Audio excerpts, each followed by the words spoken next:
On your Thursday episode of Locked On Raptors, Masai Ujiri speaks, Jontay Porter gets banned, and we speak with someone with some serious championship pedigree. You are Locked On Raptors, your daily Toronto Raptors podcast, part of the Locked On Podcast Network, your team every day. Hey, what's going on? And welcome to another episode of Locked On Raptors, part of the Locked On Podcast Network, your team every day. It is Thursday, April the 18th, and I'm your host, Sean Woodley. I've been covering the Toronto Raptors now for 10 seasons on various platforms. You can find all my work over on the Hell website at Woodley Sean. And of course, you can join us over on the Locked On Raptors Discord server, the place to be if you want to talk about ball with people who are sickos just like you, and also the place to be if you want to appear on this podcast like someone will have on the show later on today. More on that in a hot second. Of course, you can find the show for free wherever you get your podcasts. Follow, subscribe, rate, review, tell a friend. Always appreciated when you support the show. However you support the show, you can also support us by going to YouTube and subscribing to the channel, hitting the notification bell. When you do that, you'll get a heads up every single time the show goes live via push notification, so you never miss a second of the action. All right, on today's show, as I mentioned, coming up later, we have Josh Green, the champion of the Locked On Raptors Fantasy League's inaugural season. He'll be joining us to talk about his journey as a Raptors fan living in Manchester, England, and has laid out a couple of scenarios for the ideal Toronto Raptors offseason. Very much enjoyed my conversation with Josh. We'll have that coming up later on for you. Before that, however, though, we should just run through some news and notes from yesterday as Masai Ujiri spoke and Jontay Porter got banned from the NBA, which is interesting. We'll talk about that momentarily. We'll talk about Masai first out of the gate. He speaks. He does his annual end of season press conference yesterday. 45 minutes of talking, 45 minutes of Masai doing the thing where he says words and makes you want to run through a wall, dropping F-bombs. We love all of that. I don't think really anything that Masai Ujiri said yesterday tips the hand as to what the Raptors are really going to do. There was talk about, we're not going to be making any crazy moves this offseason. We're not going to go nuts. There was also talk about, being patient, but not being that patient, kind of riding the line in between. Look, I don't expect the Raptors are going to go and find some star trade this summer, but I also don't ever believe that they're going to sit that out. That's not something they do. They have extra picks to work with this season going into the draft and from the Pacers deal, obviously, going into the future. Who knows what happens with their pick, whether they convey it or keep it, etc. But either way, I still think it's kind of as you would expect with the Raptors front office. They're going to stay the course unless, of course, the opportunity strikes for them to be opportunistic, which they've done in the past, have tried to do in the past. They tried to do it with Dame Lillard last summer. They tried to do it, depending on who you believe, with Kevin Durant. I don't quite believe it was really anywhere close there. And obviously, we know the Kawhi thing still is only 5-6 years in the rear view. They are an opportunistic bunch. And if something presents itself, they will certainly not, take themselves out of the running voluntarily, one would think. And sort of my general broad takeaway from listening yesterday is there seemed to be a bit of culpability of like, yeah, we've screwed up some free agent, things in the past. And, we didn't like how this season went, and it was painful. It was unwatchable. But I do kind of feel as well as though, like, you know what? I think they get it. I think they understand that things have not gone very well. And I do feel like it does seem like they have it back on the tracks a little bit. And that depends a lot on what they do this summer. They have to get it right. They have to nail their picks. They have to nail their cap space decision and what they're going to do with it and all of that. They got to find free agents. They mentioned, wing defenders. They mentioned backup point guards. Maybe they throw some money like a Tyus Jones or something like that. That could be interesting and a nice way to bolster the roster. Who knows? But ultimately, I got the sense from listening to Masai that, yeah, he gets that things did not go super to plan over the last couple seasons here, and that there's been an acceptance of some mistakes made. And ultimately, if you can accept that you've made mistakes, I'm fine with you not losing your job. I know there's like some people out there who would like to see a regime change. Masai's cooked, he's washed, whatever. Ultimately, I would much prefer support a franchise that gives people the chance to make mistakes and then rectify them. And I think, it's not like you can fix mistakes overnight in the NBA. You have a couple transaction windows a year to kind of make up for things that have gone wrong before. And it's going to take some time for them to fully drag themselves out of the situation they found themselves in here. But they've got Scotty Barnes. And as Masai Ujiri said yesterday, that's like the hardest type of dude to find. They seem to very much believe that he's going to be the best player on a high-end playoff team, which I think is the goal for anyone that should be shooting for. And, from there, they have to have some other things break right? Like they got to have picks hit. They got to have Quickly and Barrett develop, et cetera, et cetera. But overall, I think where I'm at, despite my misgivings with how things have been handled, I'm fine with the direction of the front office at the moment. I'm not itching for some kind of change. And I think, it's fine to trust Masai, even with mistakes of late. The general track record suggests this guy knows what he's doing and knows how to build a winning program. So I will, still feel some kind of way about the Pascal Siakam trade and how things were handled. But overall, I don't think you can feel too bad about the direction they're headed in right now. And I think that is a credit to them that they figured things out and kind of quickly went from morass in middle of the conference, kind of, oh God, what are we going to do? Pick a direction team to, yeah, we're going to kind of tank it down this year. But I think it's kind of go time from next season. And I think that's what they want. And that's nice to hear and see. The other thing we got to talk about is Jontay Porter.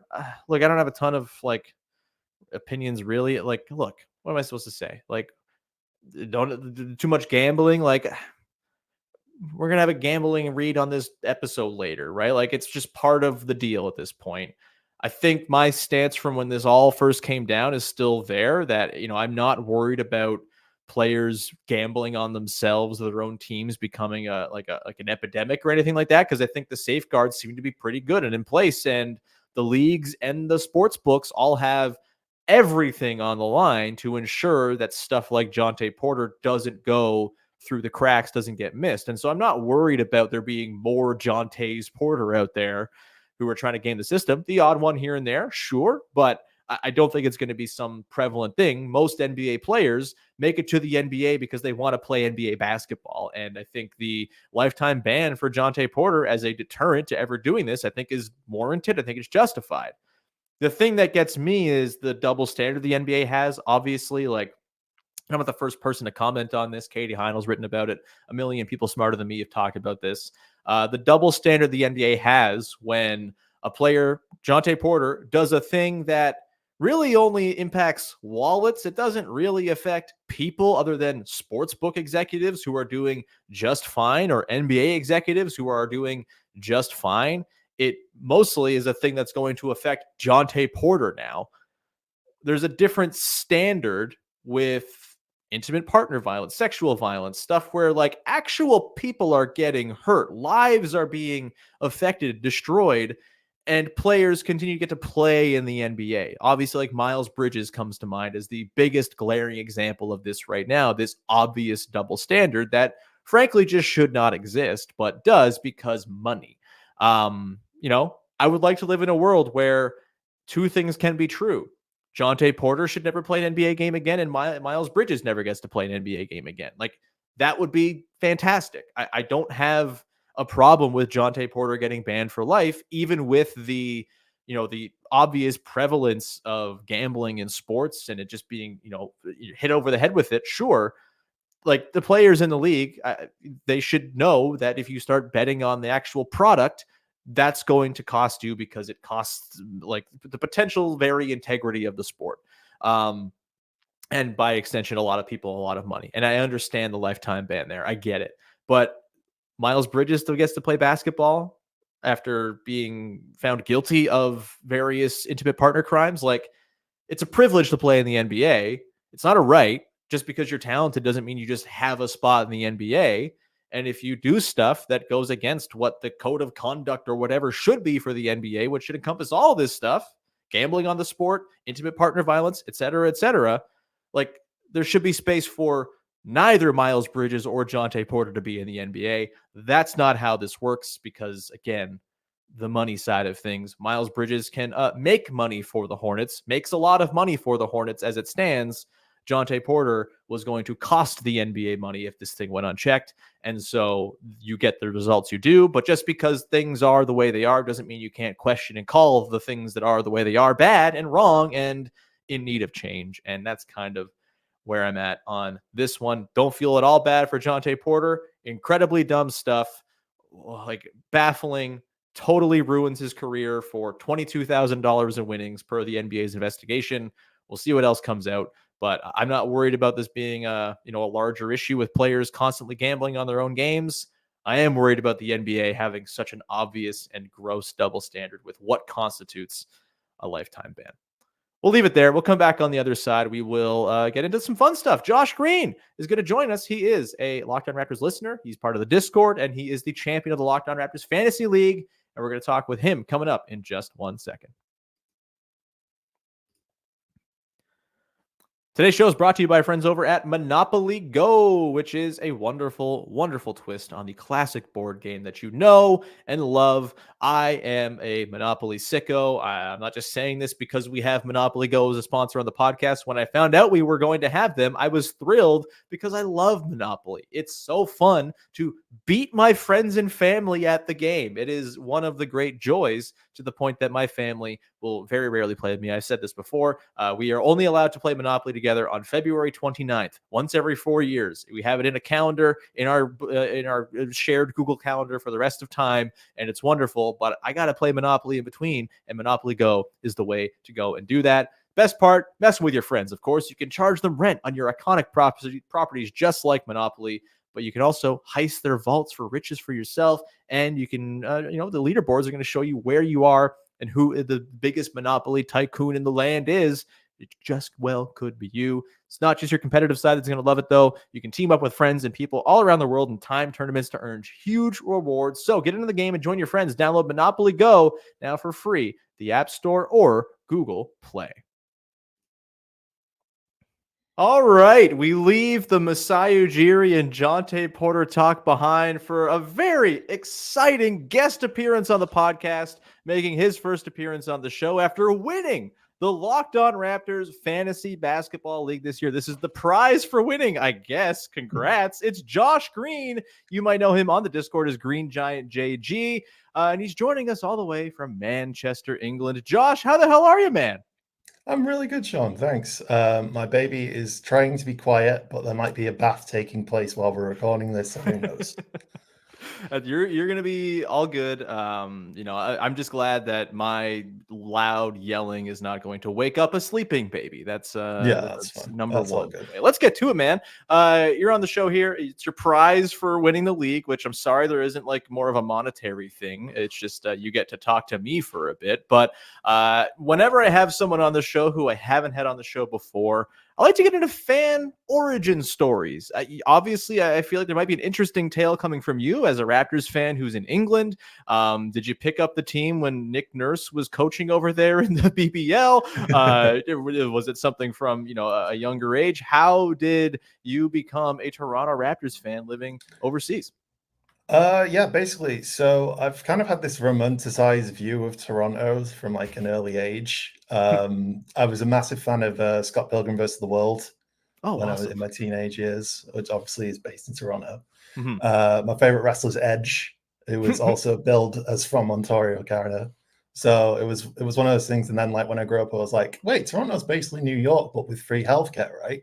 That's how it works.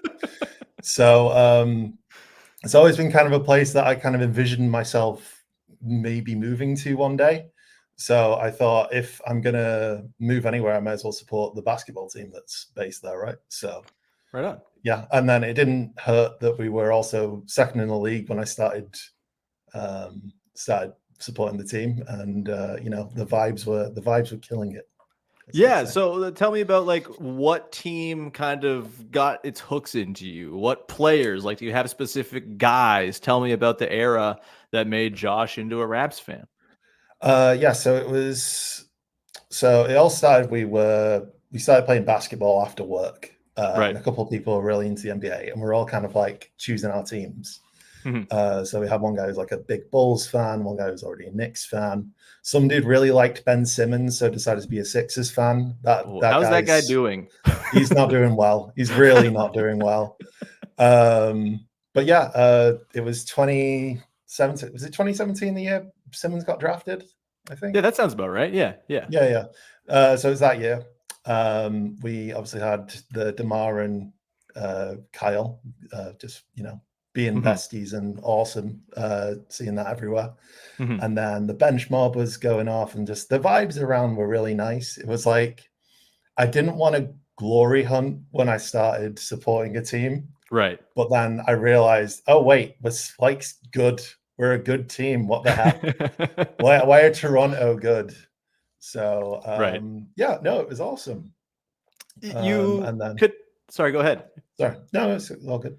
No, you could not be accused of glory hunting to be a Toronto Raptors fan, I think, any time before like exactly 2017 or 2018. Like, I mean, it's still in the midst of getting waxed by LeBron in the playoffs and stuff too. It's so true. I did go through at least one LeBron inning. I did go through at least like one LeBroning. Yeah. So yeah, that's the right. I feel like I was in the counts at least. Yeah. And I mean, so what is it like to root for a team that you've got kind of just like hopped on and then all of a sudden they win a championship? Did it like ruin you for basketball fandom forever because this is just like the standard you expect? Do you have like Lakers fan brain from all of the title or Celtics fan brain from all the titles before people could jump shot in the NBA, thinking you have the superiority and, nothing but a title is acceptable to you? Or did it kind of get the big accomplishment out of the way early, like playing a video game and beating the big boss like 2 hours in and then just kind of playing the end game for the rest of time after that? Like, what's your sort of like response to winning a championship so early on and being a fan? So I'm really glad we won when I was young and I could stay up late and not really face the consequences for that. So I would like for the whole I think I watched the whole Sixers series in the 2019 playoffs and stuff. And then I couldn't stay up for the Bucks anymore. Especially when I saw we lost the first game. I was like, oh, you know what? It was great. We saw the shot. It was an awesome series. That's going to be it. And the shot was an afternoon game. Right? That would have been like at a exactly. It was awesome. It was great. I was there watching it, and I think my wife had just fallen asleep. Right. And I did end up waking her up when the shot inevitably went in, and I just jumped off the couch yeah, go on, let's go. So yeah, I didn't watch. I think I watched maybe one game of the Bucks series, and then I caught 2 or 3 games of the Warriors. I didn't see us actually win, which was sad because I was obviously only watching the East Coast games, not the West Coast games. Right. Because time zones just suck. And for some reason in the finals, they're like, what if we started these games at 9:30 p.m. for no reason at all? Yeah. I think when I actually woke up that morning for work, because I can't remember what day it was on, but I remember waking up for work and checking my phone and be like, how did the Raptors win? Let's go. I think I could have maybe caught the last 5 minutes when I woke up. But I just didn't think about it in my day's state, obviously. Right. So yeah. Yeah, I mean, those last 5 minutes did take roughly 10 hours with the almost turnover from Danny Green and the 1,000 free throws. And I think there was a review or two in there. Yeah, nothing like the NBA where lots of stoppages happen. It's a good time. Do you have, post-title, you still obviously keep up with the team. It's not been the most fun run here. Has it dissuaded you at all? Are you kind of happy to kind of have now gone through both extremes where you've gotten to, taste the ultimate, you win the title. Everything's amazing. You get to run around for a year just gloating about how you're the defending champs. And then now it's just kind of the dregs. You get to hang out in the lottery and roll a tankathon dice and stuff like that. Do you feel like in a very short amount of time as a fan, you've gotten a crash course in all the various stages of fandom? I really have gone from both ends of the spectrum because obviously we had the sort of 2021, not that great season. And then obviously this year has been just wonderful. It's got to the point where, Sean, I will admit I had a break from the podcast for a little bit. All right, So we're dropping you off the call now. It's over. Thanks yeah, for joining the no, show. okay. Podcast over, everybody. Yeah. I was having a baby. There was a baby involved at the time. I was just like, okay, I can't keep playing basketball right now. So yeah. We're on a 15-game losing streak, But yeah, anyway, it's great. I'm excited to see the full process. I remember distinctly, I had a conversation with a guy in the NBA store in New York when I went over for my wedding a couple of years ago. And I was like, I just don't want the Raptors to be the Pacers, which right now I really want the Raptors to be the Pacers. But yeah, they were in that weird Domantas Sabonis kind of weird era where they just couldn't get out of like the 8th or 9th seed battle, and it seemed to have been there for the entire time I was watching basketball. Right. To that point. So I was like, I just don't want to be that level of like, hey, we're kind of good, but we're never going to win. So I'm glad we did eventually commit to the whole to the OG trade and stuff like that. So yeah. Yeah, I mean, you've heard surely my opinions on the whole matter 1,000 times because you listen to the podcast every single day and never miss an episode. But, where are you at on sort of how things went down with OG and Pascal? Obviously, I think everyone's kind of happy one way or another that they picked a direction at the very least. But do you have misgivings about the Pascal trade? Are you upset that he is now on the Pacers, the team you never wanted to be? Do you now want to be the Pacers more than anything else? Where are you at on sort of how they handled things? Even if they got to a point where things are feeling okay, like were you sort of among the crowd screaming for Masai and Bobby's head throughout the season, or were you more on the side of, all right, like get these humps out of here? They're winning 41 games a year. There's no use for them on this team. They're basically garbage because, if you can't win more than 41 games, what's even the point of trying, right? Where are you at on sort of how things went down? Yeah. if we don't three-peat, what's the point of even being a team? Right. Exactly. So yeah, basically the OG trade I kind of like understood, especially after the Siakam move. Like the OG trade, I feel like we fleeced New York at this rate. But man, that Siakam trade was something to see. I was like, part of me was really happy because Siakam was going to a place where he might win another chip at some point, which would be awesome to see. Because he'll be like, because obviously, like the whole time I've been a fan, he's been like, he's one of my guys because I've like come up with him. So I'll always be rooting for Siakam, basically. But yeah, it's. I wish we kept him. I really do wish we kept him. I think the whole like seeing Scotty, RJ, Quickly, and Siakam on a court together with Jakob as well would just be incredible to see. I think we'd be pretty solid for like a 4th seed maybe next year if we kept that team. But obviously, things happened. I sure know. Yeah. I might just like burn those 4 games they played with those 4 guys onto a tape and fall asleep with that tape. For the young people, a tape is a thing you used to watch movies on. It's just like something I'll just coddle myself to sleep with every night because, yeah, those 4 games rocked. It was super fun. Even the second half against the Kings after the first half was not so good. Extremely thrilling basketball. They just need time to gel, Sean. They just need time to gel. Listen, a listener of the pod. All right, I'm back in. I believe you listened to the podcast. Thanks. Josh, we're going to come back on the other side. I have tasked you with some homework. You are going to lay out your dream offseason for the Toronto Raptors. We're going to run through that coming up in just 1 second here as we finish up our chat with Josh Green, Locked On Raptors fantasy basketball champion.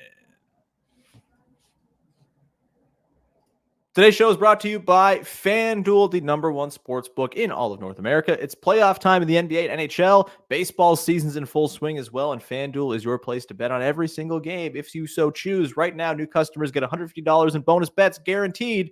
That's $150 just by making a bet. Win or lose, you're going to get those bonus bucks into your account. You can bet on everything from slat shots to home runs to slam dunks, all in an app that is safe, secure, and easy to use. maybe you want to put a little money down on a little sleeper in a playoffs. You want to put some money down on, I don't know, the Washington Capitals going on a run to finish their magical season of being very mediocre and stumbling into the NHL playoffs. You can do that over on FanDuel. You can also maybe throw a little scratch down on who's going to win the NBA championship, who's going to win various baseball awards, et cetera, et cetera. If you're a Blue Jays fan and you're angry about the baseball team, you can bet against them and make money when they lose. It's all there for you over on FanDuel. What are you waiting for? Visit FanDuel.com/lockedon and make your first bet an automatic win. FanDuel, America's #1 sportsbook. Back at it here with Josh Green, Locked On Raptors fantasy champ. I got to get you a belt. I don't know what shipping costs are to send a large, gilded belt Sean. Overseas, but I'm going to look into it because you need something more than just talking to me for half an hour as your prize, I think. I can make one out of cardboard and then ship it over for whoever wins the next season, maybe, That sounds just like a lovely sisterhood of the traveling pants ass way to build some podcast community, and I'm in on that. I'm also in, Josh, on hearing your plans for the Toronto Raptors this offseason. I've given you the keys. You are the general manager of the team. You've taken over Bobby Webster. Bye, Bobby. Go and have vacation somewhere. Josh has taken over. Obviously a lot of different pathways that the Raptors could go down. Maybe doesn't seem like they will venture down those paths based on what Masai Ujiri said earlier this week and just sort of the general difficulty of making big trades, et cetera, et cetera. But they got picks to play with. They got cap flexibility to play with. They got offseason decisions with free agents. And will they go with cap space? Will they not? And I believe if I'm not mistaken, you said you have like a sort of normal, modest offseason planned out and then all right, let's get crazy offseason. Let's start, I suppose, with the modest one and we'll build up to the crazy stuff at the end. What you got is you're sort of like, okay, like let's be normal here. I'm just going to play it down the middle. This is the offseason I'd like to see from the Raptors. Okay, so obviously I have to start with Gary Trent Jr. Mm-hmm. My thing with Gary is he's good on the odd night that I see. At least you have to understand I'm coming from like a box score watcher / highlights guy at this point. Mm-hmm. I don't know if it's like on court, he might be running around making space for everyone. He's doing awesome little things that I'm missing. I don't think he's worth the 18 million that he's going to get paid. Right. I think he's closer to maybe a Chris Boucher-like contract where he's like 12 million for 3 years or something like that. Mm-hmm. And if we can get him for that, I think that's a great deal because there's not a lot of shooting out in the league at the moment, especially not in this free agent class. I looked, trust me. Don't look at the free agent class. It's like looking at the eclipse without glasses. It'll burn your eyes. It's unpleasant. We can get Clint Capella, Sean. We can get Clint Capella. Wait, Clint Capella is not allowed to be a free agent. He is perpetually about to be traded by the Atlanta Hawks, only to not be traded. It's true. I looked for a situation where maybe we could get Boban, but then I saw he was under contract still, and I was like, oh, man. I thought a Boban season is like due for the Raptors. Especially if it's going to be like a little bit of a minute. Anyway, well, I'll move along. No, it's okay. Basically, if we can't get Gary on that kind of contract, then I say we drop him. I say we also maybe just drop Bruce Brown as well. Sure. Just have that nice healthy cap space for 2025 when the free agent class doesn't look like, as you said, an eclipse. Mm-hmm. Let's just sign some rookies and keep working on bench mob 2.0. The problem there, Josh, is that the cap space in 2025 probably won't be there because they got to extend quickly and they got to extend Scotty Barnes. This is very true. So this is the cap space summer. Sorry to go dunk down on you there. No, it's cool. No, listen, I am ill-informed, Sean. Don't worry, I am too, and I have a podcast, so you're fine. I'm ill-informed by you, Sean. It's by you. No, but I think honestly, let's just see where this roster takes us. Let's get some fun rookies. If we keep this like 6th pick or whatever, that would be awesome. Right. A decent guy. Maybe like Masai said in that interview, maybe one day he becomes an all-star. Who knows? Sure.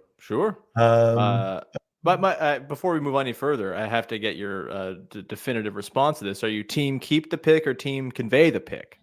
I am. We'll go into my insanity. Okay. All right. We'll save that then. That's a tease. See, you're already picking up podcasting. You're great. You're on your way. Ill-informed takes that are. If we're doing the realistic portion, If we can trade that first, Gary and Bruce and Boucher for like Brandon Ingram, like I think you said on the podcast on Tuesday, that would be very nice. That'd be very nice. I'd be in on that for sure. Yeah. Everyone knows me. I'm the one who hates the children. I don't like anyone under 25. I think all draft picks are monopoly money. This is my brand on the podcast, and I'm glad that someone's picking up on it. Sorry, carry on with your. So let me ask you: if they go the cap space route, they don't have Gary or Bruce on the team. Like, is there anyone in the free agent market who you're like, all right, throw the bag at them? I guess I don't think you're like jumping off your couch to throw it at anyone really, but is there someone you could kind of talk yourself into among the free agent class? Maybe Malik Monk, but that's about it, really. I can't. But then, like, would that hamper Grady Dick becoming like an actually good, like 3.6 man of the year contender in like 4 years? And sure. We regret trading him. So yeah, I don't know. I kind of don't like the idea. I'd rather just make our guys good. Sure. Like we have in the past. Like we have a pretty decent track record with it. Why not go give it a go? So option one is run it back minus Gary and Bruce, bring in some rookies and see what happens. I appreciate this, but I want the crazy one. Give me your pie in the sky maniac offseason. You're putting your hands together. Let's hear it. Let's go. I'm very excited. Edge of my seat right now. What do we got? So I was on the builder thing. I can't remember what it's called. Famio. Fanspo. Yeah. So I tried using it. It said the trade didn't work, but damn it, it'll work. That is, by the way, like that is the number one rule of the trade machine. Like just because the trade machine says no, all the front offices have people who are paid to make the trade machine say yes. So yeah, if there's a will, there's a way. I appreciate this going in. Okay. Am I also right in understanding we have Detroit's second round pick? We do. Yes, we do. So it's draft night, Sean. Yeah. For the 31st pick in the NBA draft, the Toronto Raptors choose Bronny James. Okay. I think he's decided to stay in school, but we can. Okay, I saw something declared. He's declared, but yeah, I guess. Did he? Okay. Yeah, maybe. I think I saw he declared. Sorry. Yes, he declared. Yes, so it's still up in the air as to whether or not he's going to keep his eligibility or not. He's doing one of those sort of half in, half out, one toe in the water. So yes, your table, you're on the table still. Sorry, he's on the table. It's real. He's going at 31. Could be real. Sorry to interrupt. Our 6th round pick, Chris Boucher. I mean 6th overall. Bruce Brown and Gary Trent Jr. to then trade for LeBron James. I love it. The Lakers said something surely about the Lakers being $250K or something over the cap with that. But if we sign, here's the thing: we sign and trade Gary for just under that amount of money, and then it all works out fine. And then we have LeBron James for maybe a season, maybe 2. I could not love the idea more of the reason the Lakers don't trade LeBron James to the Raptors being, it's a little bit over the cap. We can't figure that out. That is absolutely perfect. Bruce Brown's just too expensive. We got to go with something a little bit less for LeBron James. I'm assuming this requires LeBron to like request a trade after they get inevitably swept by the Nuggets in the first round, which, hey, if Bronny's on the Raptors, maybe maybe that happens. Is there any sort of like, I'm curious. I've thought about this a little bit.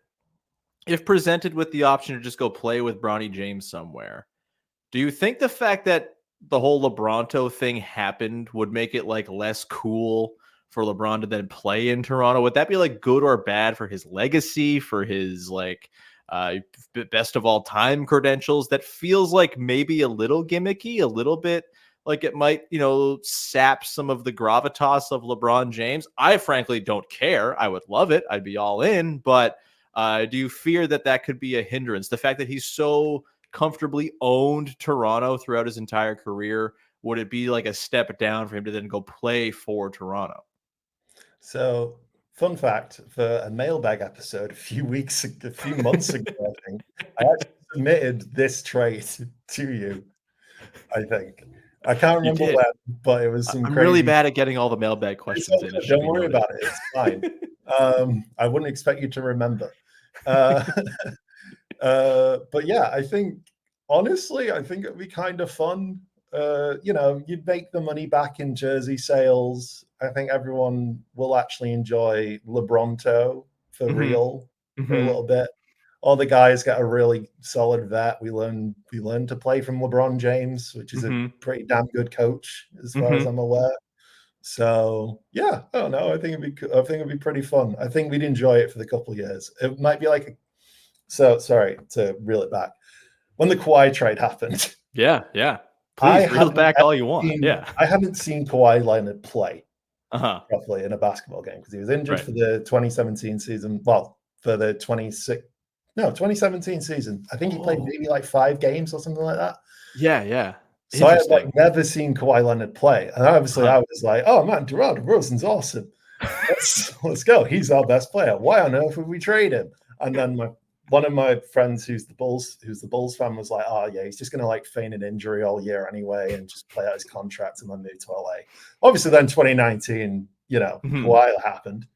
So yeah, I think maybe if we got 1 or even 2 years of LeBron, why not? I think it'd be really fun for a little bit. Yeah. Like we're not competing for championships anytime soon anyway, so let's just have fun with it, I am I know there's this whole like, oh, he only came for 1 year, how good it could have possibly have been. Like I'm all for the history of players to have played for the Toronto Raptors to include Kawhi Leonard, LeBron James, Hakeem Olajuwon. Like, give me all the weird dudes who never actually should have played for the Raptors playing for the Raptors. I'm in. My one concern is would Scotty Barnes bristle at having to give the keys over to LeBron James as the number 1, akin to the sort of rift with Fred VanVleet. You would hope Scotty's come a little further in his maturation process since then, but would there become like a whole sect of the fan base that becomes insanely and like troublesomely anti-LeBron James because he's taking Scotty's touches? In my world, LeBron could be our 6th man of the year. I'm kidding, obviously. But yeah, I don't know. Maybe year 2 of the deal, LeBron's like, you know what? My legs are old. Give me a bench role. I want to play in the same unit as my kid. Let's go. Hell yeah. Bench mob with the James. Bench mob with LeBron. Yeah. Incredible stuff. Josh, truly like totally out of left field, incredible maniac offseason. You absolutely fulfilled the assignment. Thrilled to have had you on the podcast, man. Do you have anything that you want to promote? Anything that people should know about? Should people be following your? I don't know. Do the guys you play basketball with? Do your games like appear somewhere that can be watched? What you got to promote? If anything? No, they do not. Yeah, just come join the Discord, guys. It's really fun. Come hang out. Hey, look at this promotion. An awesome time. Yeah, join the fantasy league next year. See if I can keep my crown. I don't think I will. I think I got very lucky this year, where the fact I managed to draft Wemby in the 3rd round just basically won me the whole season. On top of a very good Rudy Gobert trade, I will say. But even so, yeah, come join the Discord. It's awesome.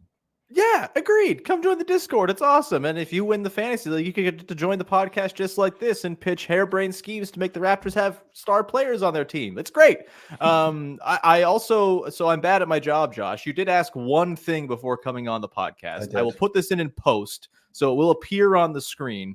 But, you know how I end the show by taking a really ill-fated shot into the rim at the end of the show. What I'm going to do, you have a logo for the guys you play basketball with. It's a logo that depicts one of your friends falling down a la Jerry West, except without any of the basketball-looking skill or, posture. It's fantastic. I'm going to put it on the screen while I take this shot, as a bit of like in post. So it's not going to be up as you see it right now. It will be up afterwards. So people can, I'm assuming my shots embody the spirit of your basketball team a little bit. And so I will try to throw this ball in using the power of that logo. Everyone, thanks so much for tuning in. Josh, thank you so much for coming on the show. It was lovely to have you. Hopefully you're back again next year as a repeat champion, because I don't want to talk to that guy Cause in the Discord. Of course, the runner-up in the league this year. And yeah, we'll keep in touch for sure. And yeah, subscribe, follow, rate, review. Tomorrow on the podcast, we're joined by Richard Stamen of Locked On NBA Big Board to talk about how bad the draft class is. Not so much. We'll have some optimism weaved in there as well. But yeah, we'll do that then. And now I'm going to shoot this basketball using the spirit of this. It's not you who's falling over in this logo, correct? It's correct. It's no, it's one of my pals. Yeah. Okay. Well, when we used to record the games, it was great. With the spirit of one of your pals falling over to the point that he was made into a logo, I will put this basketball in this hoop. I swear it's happening. Here we go. Oh, not so bad. This didn't throw air like I usually do, but that's fine. We'll leave it there. Thank you so much for tuning in. Something. A hit rim, which is in the top 4 percentile of all of my attempts on this stupid rim, which is literally 4 feet behind my head. But yeah, thanks so much, man. Thanks everyone for tuning in. We'll talk to you Friday in the episode of Locked On Raptors. Thanks for hanging. Bye-bye.